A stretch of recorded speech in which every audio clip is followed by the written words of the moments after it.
एक बिल्डिंग में चला एक ऑब्जर्वर खड़ा है जो एक कार को देख रहा है किसी एक पर्टिकुलर पॉइंट में, तो उसका एंगल ऑफ डिप्रेशन यहां पर चला 30 डिग्री बन रहा है।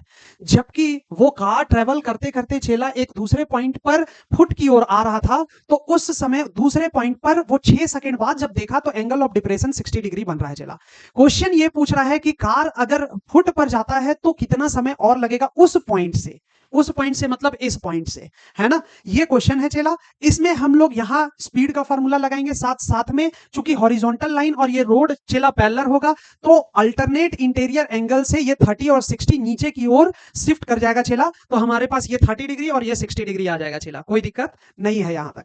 जबकि यहां पर speed is equal to distance upon time का फार्मूला लगा के हम लोग चीजों को सॉल्व करेंगे, जहां से टाइम का वैल्यू निकाल लेंगे। चला कॉन्सेप्ट में आए तो फटाफट से एजम्पशन ले लेते हैं हम लोग। ए बी जो कि हाइट है, यहां पॉइंट को मेंशन कर लो।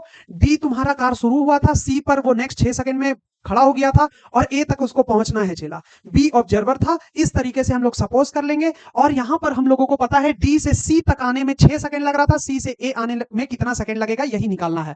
ए बी का वैल्यू चला हाइट हम लोग एच मान लेते हैं, ए सी का डिस्टेंस वाई मान लेते हैं, सी डी का वैल्यू चला एक्स निकाल लेते हैं, ये मान लेते हैं मीटर में।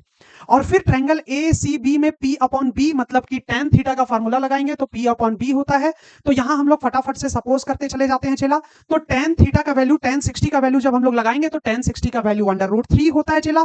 ए बी का वैल्यू हम लोग सपोज कर लिए हैं h है और ए सी का वैल्यू y मान लिए हैं, तो h का value in term of y हमारे पास √3y हो जाएगा चला।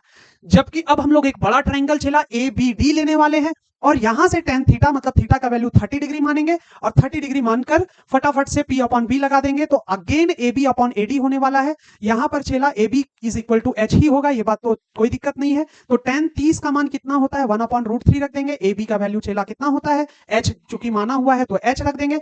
ए डी ध्यान दो तो ए सी प्लस सी डी है चला, तो इसका मतलब इन दोनों को हम लोग ऐड करके लिख देंगे तो x प्लस वाई हो जाएगा। अब यहां से चला हम लोग x प्लस वाई का वैल्यू निकालते हैं तो it is equal to h √3 हो जाएगा। एंड फ्रॉम इक्वेशन नंबर 1 चला, 1 में हम लोग क्या निकाले थे h is equal to √3y, उसको हम लोग सेकेंड नंबर h के बदले रख देंगे, यहां ध्यान देते रहना। तो h इज इक्वल टू हम लोग जैसे पुट करेंगे y के टर्म में चला आ गया, तो यहां पर √3 3 बन जाएगा और यहां से हम लोग चला जब x का वैल्यू निकाले तो हम लोग को मिल गया x is equal to 2y, मतलब सीधा x क्या था 2 गुना था किसके y के। तो हम लोग को एक x और y के बीच में रिलेशन जैसे मिल गया, हम लोग